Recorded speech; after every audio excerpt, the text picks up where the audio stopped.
Entire civilizations built industries around stories about the end of the world. But what if the real challenge isn't imagining catastrophe? It's learning to see the world differently. Welcome to Crisis in Perception, where we examine the systems shaping our world. Today's deep dive explores the edited volume cinema offer, The Anthropocene, Affect and Ecology by Katarzyna Paszkiewicz and Andrea Ruthven. Rather than treating environmental cinema as simple storytelling or activism, this work examines film as a perceptual system, a medium capable of reshaping how humans understand their relationship with the Earth. Which is a massive shift from how we usually talk about movies. We aren't just talking about whether a Hollywood production recycled its set materials or bought carbon offsets. Right. The system examined here is the cultural perception system through which societies interpret ecological reality. Film is not merely entertainment in this framework. It functions as an effective technology, a tool that structures how audiences feel, interpret, and imagine the planet they inhabit. I want to pause right there because effective technology sounds a bit like something from a dystopian sci-fi novel. It does a bit, yeah. Let's make sure we and you listening are fully on board with what that actually means. Are we talking about movies literally rewiring our brains here? Not with electrodes, but Yeah. practically speaking, yes. I mean, think about how a physical map changes how you perceive a city. Oh, Before you see a map, the city is just a series of streets you experience one by one. Once you look at a map, you suddenly understand the grid, the relationships between neighborhoods, the overall structure. You perceive the city differently. oh, I see. The authors of this volume are arguing that cinema does something very similar for our emotional and psychological map of the environment. It trains our perception. Modern environmental narratives often rely on a familiar structure, which is apocalypse. Yeah, climate disaster films showing collapsing cities, extreme weather, or planetary extinction. That's exactly. These stories dramatize ecological collapse, but frequently reinforce the same worldview that produced the crisis, a worldview in which humans remain the central actors and nature is treated as a passive backdrop. Right, and there is a massive crisis in that perception. The misperception really lies in how environmental crisis is framed. Public discourse often treats ecological collapse as a collection of separate problems of climate change, over in this bucket biodiversity loss, in that bucket ocean acidification somewhere else. But the structural layer being obscured is the relational nature of planetary systems. Surface narratives encourage viewers to see humanity as separate from nature. Systems analysis reveals something completely different, which is that human societies are embedded within ecological networks that operate across biological, geological, and atmospheric scales. And that is the trap this book is trying to get us out of. Yeah. This book proposes an alternative approach. Instead of framing the Anthropocene purely as human dominance over nature, the contributors explore more than human kinship. More than human kinship. Yeah, this perspective recognizes that humans exist within networks of relationships that include animals, ecosystems, microorganisms, and even material forces such as oceans, climate systems, and geological processes. When cinema reinforces human exceptionalism, the deeper system remains invisible. But when it foregrounds more than human relationships, the structural interdependence of life on Earth becomes visible. So the goal for you, the listener, as we go on this step dive today, is to understand how environmental cinema is not only depicting this era, it is actually helping audiences learn how to perceive it. That's the core of it. Okay, let's unpack this, because even the word we use to describe this era is a total battleground, the Anthropocene. It's like the buzzword of the decade. But where did it actually come from, and why is it causing such a massive academic brawl right now? The term was actually coined relatively recently, back in 2000, by an atmospheric chemist named Paul J. Cruxon and a biologist, Eugene F. Sturmer. They proposed it to define a brand new planetary epoch. Yeah. Their argument was that human impact on the Earth's ecosystems, our carbon emissions, our plastic waste, our reshaping of the land, had become so profound that it was literally leaving a permanent scar in the geological record. They were basically saying, look, if an alien species comes to Earth 10 million years from now and digs down into the rock layers, they will see a distinct line where humanity changed the planet. But wait, in March 2024, the International Union of Geological Sciences, basically the global referees for the Earth's timeline, they actually rejected it, right? They did, yeah. They had a whole series of votes and officially refused to declare the Anthropocene as a new geological epoch, which seems wild given how much we hear the term in everyday life. Why would they reject it? So the geologists are looking for something very specific called a golden spike. A golden spike? Yeah, a globally synchronous marker in the rock or ice layers. Some geologists argued that human impacts like agriculture and deforestation have been happening for thousands of years. So pinning down a single starting point, like, say, the 1950s nuclear testing fallout, felt too narrow. Ah, that makes sense. They basically objected to including a new unit in the geological timescale that spans less than a single human lifetime. I guess I can see their point from a purely rock-centric point of view, but if the geologists don't want the word term, why do the authors of this book care so much? It feels almost like an academic turf war. It might seem that way on the surface, but the sources emphasize that despite this geological rejection, the term Anthropocene remains absolutely vital in the humanities and social sciences. How so? Well, the anthropologist Sophie Chow is cited in the text, and she describes it as an action concept. Action concept. Yes. It isn't just a label for rocks. Yeah. It's a conceptual tool that forces us to look directly at the presumed separation of humans from their environment. It demands that we take responsibility. I hear that, but I have to play devil's advocate here for a second because the text itself points out a pretty massive flaw in the word Anthropocene itself. It relies on the anthropos, the idea of a universal human. Exactly. And grouping all of humanity together into one big category feels like it really obscures reality. If we just say humanity caused climate change, aren't we kind of letting the specific historical and economic systems that actually drove the crisis off the hook? You're hitting on a major debate there. It just feels like we are blaming a subsistence farmer in the global south the exact same way we blame a billionaire flying a private jet everywhere. That is a phenomenal point, and it's a central critique made by the cultural theorists in this volume. They argue very strongly that the notion of a universal mankind reinforces the illusion of mastery over nature and completely erases different degrees of responsibility. A vague humanity didn't pump billions of tons of carbon into the atmosphere. Very specific industrial and colonial systems did. So what are the alternatives then? If Anthropocene is too vague, what do we call it? Several scholars have proposed alternative terms to inject that missing precision. For instance, the sociologist Jason W. Moore proposed the Capitalocene. Okay, pointing the finger squarely at capitalist accumulation. Precisely. It argues that the drive for infinite profit on a planet with finite resources is the actual geological force we are dealing with. Then there's the plantation scene. What does that one focus on? That one highlights how the legacy of enslaved labor force migration and massive agricultural monocultures completely rewired the Earth's ecosystems.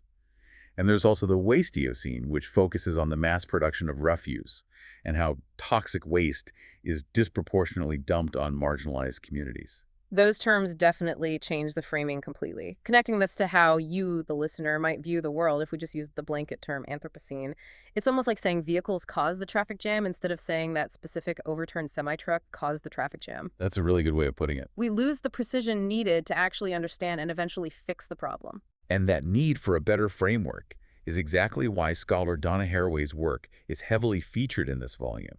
She proposes a completely different concept, which she calls the Cthulhu-cene. Wait, Cthulhu, like the giant, terrifying squid monster from the H.P. Lovecraft stories, are we bringing cosmic horror into environmentalism now? It sounds like it, but no. Haraway actually distances her concept from Lovecraft's monster. The root of the word comes from the Greek chthon, meaning of the earth or under the earth. Oh, okay. It refers to the deep, messy, entangled processes of the planet. Haraway argues that we need to stay with the trouble of living and dying on a damaged Earth. What does staying with the trouble actually look like in practice? Because normally when faced with massive environmental damage, people either look for a quick technological fix or they just completely give up and say the world is ending. And both of those reactions are basically escapes. Staying with the trouble means rejecting both the naive optimism that a new app or a giant carbon capture machine will magically save us, and rejecting the cynical despair that it's all over anyway. So it's about staying present. Exactly. Haraway is calling for new stories, new theories, and new art that help us capture our ecological entanglements. It's a call to build stories of recuperation and recomposition. We have to figure out how to live in the ruins of the systems we built, dissolving that categorical divide between the human and the non-human. It's about facing the mess without looking away. There is a quote in the text from the philosopher Timothy Morton that really captures the frustration around this whole naming debate. Morton had a very strong reaction to the geologists rejecting the Anthropocene. He was pretty furious about it. Yeah, he called the vote a terrible blunder. He basically argued that regardless of geological timescales, we desperately need a name for an epoch marked by, and this is a quote, the ravages of enslavement and settler colonialism, and of the oil-addicted, automated version we call industrial capitalism. It's a powerful quote. The stories we tell about this era, whatever we end up naming it, deeply affect our ability to survive it, Yeah. which is the perfect pivot, really, because if the stories we tell matter so much, we need to talk about how modern media, specifically Hollywood blockbusters, typically get this completely wrong. They really do. The text argues that dominant cultural systems, especially Hollywood environmental narratives, rely heavily, almost exclusively, on a very familiar structure, the apocalypse. Right. We see this constantly in eco-horror dystopian fiction and climate disaster films.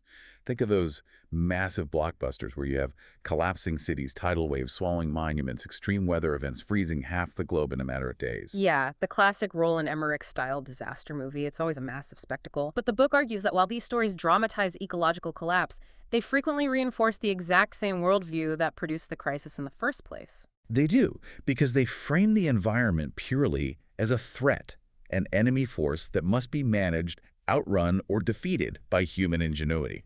And the sources draw on a complex but fascinating concept here from Donna Haraway and Marta Segara. They warn against what they call the apocalypse of the jouissance of total destruction. Okay, hold on. Jouissance. That is a very heavy, dense psychoanalytic term. Let's translate that for the listener.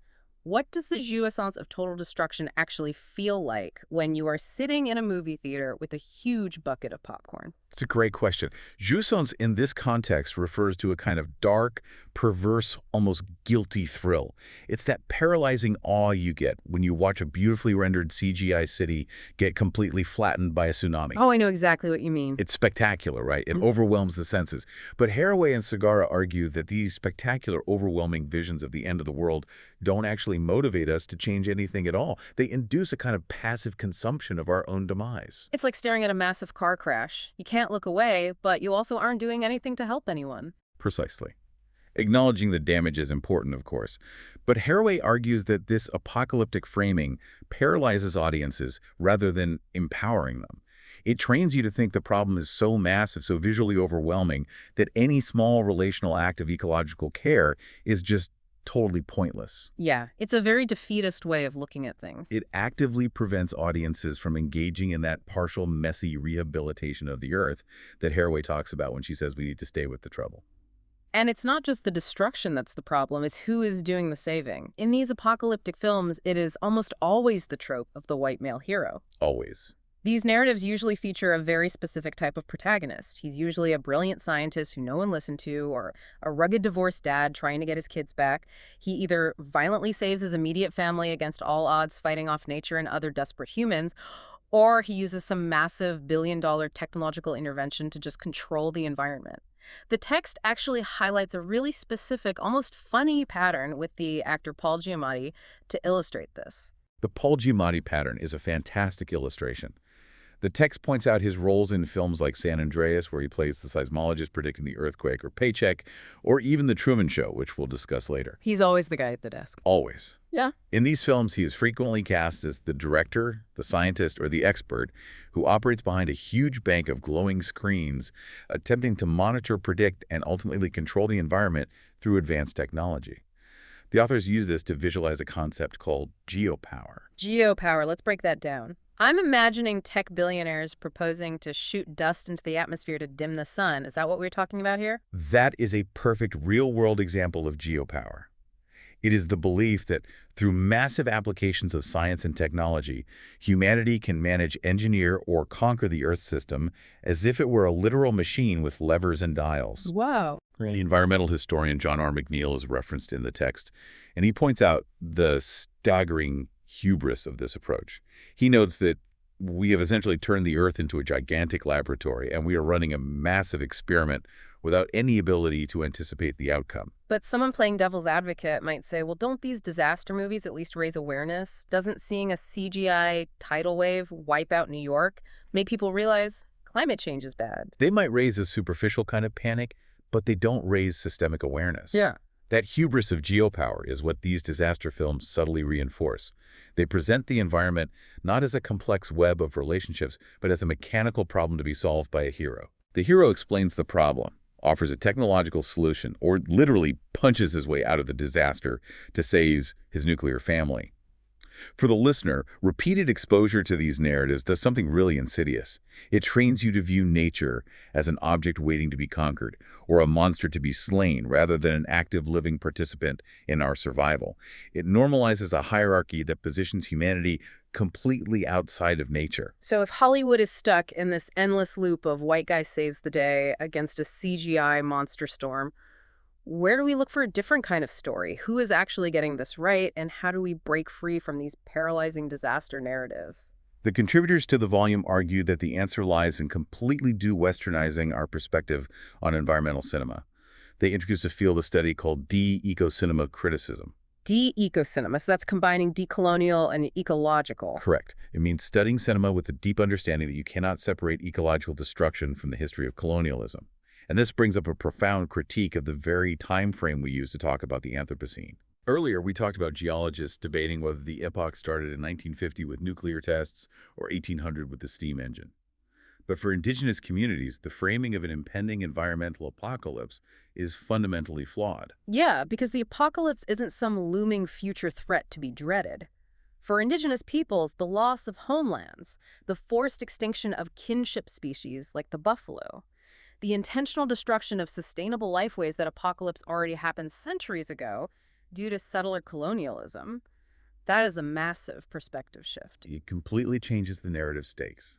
Scholars like Kyle Powers-White and Zoe Todd point out that the dominant Western narrative of the Anthropocene is often driven by a fear of losing a comfortable, privileged way of life. Which makes total sense. But indigenous thinkers and artists approach the concept of environmental crisis from a standpoint of having already survived ecosystem collapse. Therefore, indigenous filmmaking often focuses on resilience, intergenerational knowledge, and deep relationality, rather than just panic. The text highlights some incredible examples of this, and I want to spend some time visualizing them for the listener because they are so visually striking. It starts with a stop-motion animation short called Menith, The Hidden Island of Ethics by the Metis filmmaker Terrell Calder. Oh, that film is stunning. Stop motion already has such a visceral, textured feel to it, and the opening visual describing the text is just wildly powerful. You have a toddler named Baby Girl sitting at a desk coloring. Suddenly, the image of Nokomis, a revered grandmother figure in an Anishinaabe creation story, slips out of the page. She falls gracefully, just floating down, and she looks up at Baby Girl and tells her, "You were created to dream." Yeah. But then immediately after, a pale Jesus figure falls from the page. But he doesn't float. He crashes down heavily and warns her, "You were created out of original sin." That visual is a brilliant encapsulation of the clashing ethical systems the film is exploring. It isn't just a critique of religion, it's portraying the brutal psychological impositions of a patriarchal settler colonial system symbolized by that heavy, guilt-laden concept of original sin crashing into the Anishinaabe ethical framework. It's so visceral. The film uses the 7 sacred teachings of Anishinaabe, which are often represented through animal iconography like the bear for courage or the turtle for truth, to show a completely different way to relate to oneself and the world. It feels like a complete rejection of that Euro-Western exceptionalism we see in disaster movies. It's an invitation to embrace responsibility to more than human relations rather than always trying to dominate them. Exactly. The text also introduces these concepts of terror stories and place thought, which are central to indigenous futurism. This is explored through short films like Dennis Goulet's Wakening and Amanda Strong's Beat a Bam. And these concepts really challenge the Western idea of the land just being a green screen or a static background for human drama. That's a great way to put it. Place thought is a concept developed by Mohawk scholar Vanessa Watts. It posits that the land is not a passive object. The land is alive. It is thinking. And both humans and non-humans derive their agency from their relationship with the land. The land communicates. Yes. In the stop-motion film Beat a Bam, there is a deeply symbolic scene that illustrates this beautifully. The characters are harvesting maple syrup, but they aren't in a pristine, untouched forest. They are harvesting sap right in the middle of a colonial urban environment, tapping trees that are surrounded by concrete and power lines. I love that image. And then there is a moment where a giant Sabe figure, a Sasquatch-like being, melds with the tree. The text says it turns into light and illuminates the rhizomatic structures both above and below the ground. Now, when I hear rhizomatic, I instantly think of ginger roots in my kitchen. What does that mean in this specific context? Ginger roots are actually the perfect analogy. A rhizome is a root system that spreads horizontally underground, sending out roots and shoots from multiple nodes. Unlike a tree with a single central trunk, a rhizome has no center. It's a decentralized network of connections. Oh, okay. When the text talks about illuminating rhizomatic structures, it means making the radical interconnectivity of the ecosystem visible. It's literally showing that everything is connected under the concrete. Yes, it makes the animacy and agency of all beings literal. It shows that despite the overlay of the settler colonial habitat, the concrete, the cities, the reciprocal relationships and the kinship between humans, plants, and the land continue to exist. They are still actively interacting. It's a powerful counter-narrative. It counters the endlessly rehearsed Hollywood landscape of death and disaster with a narrative of resistance, resurgence, and intergenerational knowledge sharing. It's a completely different way of seeing. But it's not just about the story playing on the screen. Here's where it gets really interesting for me, because the text argues that the very physical act of making a film, the chemistry, the cameras, the celluloid, can actually embody these indigenous principles.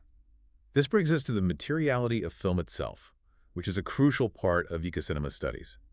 The book focuses heavily on the work of Maori filmmaker Nova Paul. She created a film installation called Nagapurakau Nungarakau, which translates to Stories from Trees. Her work is a prime example of rejecting the extractive colonial gaze in filmmaking. I want to break down that term, the colonial gaze, because the language we use around photography and film is inherently violent and extractive when you really think about it. It absolutely is. We talk about shooting a film, we take a picture, we capture footage. It's all about going into an environment, extracting an image, and taking it away to consume it elsewhere. But Nova Paul completely rejects that framework. She says she doesn't take images of the forest, she makes them collaboratively with the trees. How do you collaborate with a tree to make a movie? To understand her methodology, we first have to understand the Maori master concept of Wakapapa.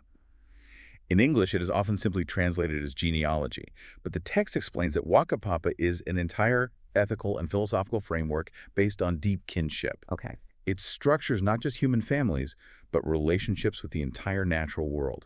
It is layer upon layer of connection, beginning with creation stories and including all physical elements of the environment, the mountains, the rivers, the trees. They are all kin. Okay, so if the trees are your kin, your family, you don't just point a camera and shoot them. So how does she literally make a film with them? The text describes her process, and it honestly sounds like alchemy.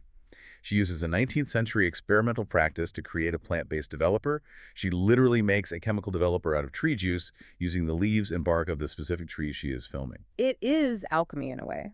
She is processing the physical 16mm film stock using the actual biochemical material of the forest she is filming. The tannins and chemicals in the leaves react with the silver halides on the film strip. That's incredible. So the camera and the celluloid cease to be just tools of extraction. They become tools of relation. They physically mingle with the environment. The resulting image isn't a pristine, high-definition digital file. It's textured, grainy, and literally stained by the biochemistry of the forest. That is mind-blowing. What does that actually look or feel like for a person standing in an art gallery watching this? Because it sounds like it would evoke a totally different reaction than sitting in an IMAX theater watching a pristine digital projection. It alters the fundamental relationship between the technology, the subject, and the audience. If the film is made through a collaborative chemical relationship with the forest, it evokes a bodily reciprocity with the world rather than a purely visual consumption. Bodily reciprocity. Yeah, Paul intends for the material density, the organic imperfections of the footage, to stimulate a sense of kinship within the exhibition space. It asks you, the audience, to reconsider your own physical presence and your relationship to the media you are consuming. You aren't just looking at a picture of a tree, you are looking at an image co-authored by the tree's own chemistry. It also completely changes the concept of time in the narrative. We are so used to stories moving linearly from point A to point B, usually marching toward progress, or in disaster films, marching toward the apocalypse. But the text connects this analog process to a specific Maori concept of time. The idea of walking backwards into the future with the past in your field of view. Yes, the Maori concept of time places the past in front of you, where it can be seen and learned from, while the future is behind you, unseen and unknown. This process of filmmaking, slow analog, engaged with the deep history of the trees and the traditional knowledge of plant properties, embodies this. So it's not rushing toward an ending. No, it's a constant past-oriented relationship with elder kin. It forces a slowing down of perception. This talk about the physical stuff of film, the celluloid and the tree juice, makes me think about our own daily media consumption. Because most of us aren't watching 16mm analog film installations in a gallery. We are streaming Netflix on our phones. We think of the digital realm as this weightless, magical cloud. But the digital realm is intensely material, isn't it? If we connect this to the bigger picture, it is massively material, and it has a staggering ecological footprint. The digital realm feels weightless to us in the global north, but that is a highly constructed illusion. Which brings us to a chapter in the book that I honestly did not expect to see in a serious academic text about ecology. Ignacio Berguios' chapter on the 1998 Jim Carrey comedy The Truman Show. It's a brilliant inclusion. I remember watching this movie. Jim Carrey is a guy whose entire life is a reality TV show, but he doesn't know it. His town is a giant soundstage, his wife is a paid actress, and thousands of hidden cameras broadcast his life to the world. You wouldn't immediately think of it as an environmental film. It seems like a movie about surveillance culture or playing God. How does Berguios shift this into being an eco-cinema text about the Anthropocene? He draws a truly striking parallel using media scholar Mark Duz's concept of media life. The premise of media life is that in contemporary society, we have crossed the threshold. We no longer simply live with media as a tool we pick up and put down. We live in media. We live in it. Media is our environment. It is the water we swim in. Truman Burbank is the ultimate literal embodiment of this. He is the unknowing protagonist living entirely inside a massive fabricated media world. And what's fascinating is how Truman's artificial environment starts to break down. He's just going about his day, and suddenly a studio light falls out of the clear blue sky and smashes onto the street. Or he's sitting alone on the beach, and a localized broken rain system pours water exclusively on him, following him as he walks. Those malfunctions are the core of the metaphor. Berguios argues that just as Truman begins to notice his environment is artificial and acting bizarrely, we are recognizing the strange malfunctioning realities of the Anthropocene. I see the connection now. We are in many ways powerless protagonists who realize our planetary ecosystems are behaving unpredictably, the weird weather, the shifting seasons, the extreme storms, all due to human influence. Yet like Truman, we struggle to comprehend or escape the overarching system that caused it. There is that incredible, iconic wide shot in the movie of the massive dome that houses Truman's world. It is supposed to be a structure so massive it is visible from space. The chapter uses that visual of the giant dome to talk about the massive, often invisible ecological footprint required to sustain our own digital lives. It's a great visual anchor for that concept. It's so relatable. I stream a 4K movie, I scroll through social media, and it feels like it costs nothing but a battery charge. It feels invisible, just like the hidden cameras in Truman's world. But the reality is that the cloud is actually a massive, incredibly loud, superheated warehouse of servers sitting in a desert somewhere, chugging millions of gallons of water to stay A cool. tool. It requires an enormous planet-spanning physical infrastructure, satellites launched on rockets, vast arrays of servers, thousands of miles of underwater fiber optic cables laid across the ocean floor, and the relentless extraction of rare earth minerals from the global south to build the devices. The irony is wild. Our media is both completely imperceptible in our daily lives. We just tap a screen and it works, and yet it is massively destructive in its material impact on the Earth. Exactly. Berguios argues that recognizing we are trapped in a mediated Anthropocene is the crucial first step. However, the metaphor diverges at the end. Right, because Truman escapes. In the movie, Truman finds the edge of the dome, opens a door, steps out into the real dark, and leaves the set behind. We cannot do that. We cannot step through a door and leave the Earth.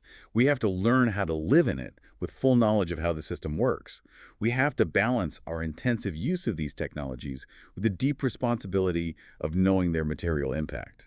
So realizing we are trapped in a system is step one. Step two is learning how to redefine the boundaries of that system, leading to the concept of monstrous alliances. How do we stop seeing ourselves as separate from the world around us? This brings us to the final major theme of the book, which is blurring the boundaries between the human and the non-human. The term monstrous alliances challenges traditional Western humanism. Traditional humanism relies heavily on rigid, neat categories and dichotomies. Subject versus object, organic versus inorganic, human versus animal. Very clean boxes. But the texts in this volume explore films that actively, aggressively challenge those boundaries. They argue that to survive the Anthropocene, we have to embrace radical hybridity. We have to accept that we are entangled with the messy, weird, alien parts of nature. The absolute perfect example of this is the sci-fi horror film Annihilation, directed by Alex Garland, which is based on the novel by Jeff Vandermeer. For those who haven't seen it or read it, the story follows a biologist who enters something called the Shimmer. It's a very unsettling film. It's an expanding, iridescent alien zone on the coast, where the rules of biology, physics, and DNA are completely scrambled. The visuals described in the film are wildly unsettling but beautiful. You have a deer with flowering branches growing out of its antlers. There are plants shaped exactly like human bodies standing in a field. There's an incredibly eerie detail near the end where English words, actual letters, are found growing as organic plant tissue on the walls of a lighthouse. The Shimmer represents a space of radical interconnectedness. It is a cinematic manifestation of what scholars Karen Barad and Jane Bennett call vibrant matter. Vibrant matter, let's make sure we ground that. It means matter isn't just dead stuff, right? Correct. Traditional science often treats matter as passive, inert stuff that humans act upon. Vibrant matter posits that all matter, organic and inorganic, plant, animal, mineral, is lively, active, and possesses its own kind of agency. So it's pushing back against that geopower concept from earlier. Exactly. In the Shimmer, the traditional categories of scientific rationality become totally meaningless. DNA is freely trading between species.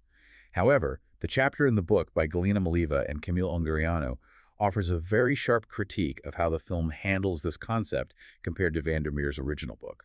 Right. They argue the book completely embraces this weirdness. The protagonist in the book experiences a true dissolution of her ego and an emancipatory self-abandonment to this new vibrant matter. She becomes part of the landscape, but the film kind of cops out at the end, doesn't it? The critique is that the film ultimately regresses back into a safe, anthropocentric story. It takes this profound philosophical encounter with radical alterity, complete unknowable otherness, and reduces it to a metaphor for the protagonist's marital crisis and internal psychological trauma. It makes it all about human drama again. Yes, and then in the climax, it relies on the standard Hollywood trope of an alien invasion via a doppelganger body-snatching sequence. The authors argue that this ruins the potential for true post-human kinship. It turns the decentering, terrifying, but beautiful otherness of nature back into a traditional, singular enemy that needs to be defeated with a phosphorus grenade. It's almost like Hollywood can't help itself. It has to reestablish the boundaries. The volume contrasts that kind of Hollywood regression with what scholar Marta Segarra calls shamanic cinema films that genuinely try to break the human gaze and stay broken. Yes, they discuss Barbara Hammer's experimental film, A Horse is Not a Metaphor. The text notes how it portrays queer and trans embodiment alongside non-hierarchical human-animal relations. It attempts to show humans and animals interacting without the anthropomorphization we usually see, where we just project human emotions onto a dog or a horse. And this need to blur boundaries and understand our entanglement extends even further down to the microscopic level. One of the most challenging and relevant chapters is by Verena Andermatt-Conley, who looks at Steven Soderbergh's pandemic thriller Contagion to introduce the concept of viral cultures. Oh, this part blew my mind, and I really want to spend time here. Because post-2020, our global perception of viruses is completely cemented. When we think of viruses, we think of an invading enemy army. It's a war we have to wage. We have frontline workers. We have to defeat the virus. We use incredibly militarized language. It is the default framework, the militarized language of illness. But Conley draws on the 17th century philosopher Spinoza, specifically through the modern lens of the philosopher Gilles Deleuze, to introduce a concept called ethology. Now, usually ethology is the biological study of animal behavior, like Jane Goodall studying chimpanzees, but Deleuze uses it differently, right? Yes. In this specific philosophical context, Deleuze's ethology isn't about classifying animal behavior. It is about the circulation of effects, how bodies, any bodies, human, animal, viral chemical effect, and are affected by other bodies when they encounter each other in an environment. Let's try to ground that. Circulation of effects. Think of it like a chemical reaction. A virus isn't a tiny villain with an evil plan plotting our downfall in a microscopic lair. It's just biological code doing its thing. It's looking to replicate. Precisely. In Deleuze's system of ethology, a virus isn't morally evil. It doesn't have malice. It is simply an entity seeking a connection. Deleuze looks at life as a series of encounters. If I drink a glass of clean water, that is a good encounter for my body. It increases my capacity to live. But if a human encounters a novel virus, that's a bad encounter. Exactly. It's a biological entity doing what it does to survive. But when it connects with a human host whose immune system isn't prepared, the relationship poisons the organism. The text argues that telling stories where viruses are inherently evil villains obscures the reality of our environment. We are deeply, unavoidably enmeshed with animals, plants, and inorganic matter. So what does this all mean? If the real issue isn't the virus itself, it's the systems we build that cause these bad encounters. If we cut down a massive swath of ancient forests to build intensive factory farms, and we force stressed wildlife into close contact with dense human populations, we are engineering a massive bad encounter. You're hitting the nail on the head. It removes the morality from nature and forces us to look at our own actions. That is the crucial takeaway. If we blame the evil virus, we don't have to look at the deforestation or the industrial agriculture that caused the encounter in the first place. So bringing all of these threads together, from the rejection of the Anthropocene label to the trap of Hollywood disaster movies to Maury tree developers to Truman's Dome to vibrant matter and viral cultures, if we stop viewing nature as an enemy to defeat a virus to wage war on, and instead view it as an interlocking system of care and connection, our responses to crises fundamentally change. To summarize the core thesis, the persistence of the ecological crisis is partly perceptual. When cinema reinforces human exceptionalism, the deeper system remains invisible. When it foregrounds more than human kinship, the structural interdependence of life on Earth becomes visible. Environmental cinema isn't just depicting the Anthropocene, it's teaching us how to perceive it. Crisis in Perception examines how systems shape belief and how better tools help us see clearly. This project is free and publicly accessible. If you'd like to support the time tools and research behind Crisis in Perception, you can become a supporter on Patreon. For a shorter visual overview of this topic, see the mini explainer linked in the description. If you enjoy this kind of systems-level analysis, please like, subscribe, and comment with books or topics you'd like us to explore next. Throughout this deep dive, we've discussed how the camera lens was historically used to take images to conquer and catalog the world. If we accept that the tools we use shape how we perceive reality, look at the smartphone in your pocket. As you navigate the world today, capturing photos and videos of your environment, ask yourself, is your device training you to be a consumer of the world or akin to it? How might you use your own everyday technologies to make relationships with the Earth rather than simply taking from it?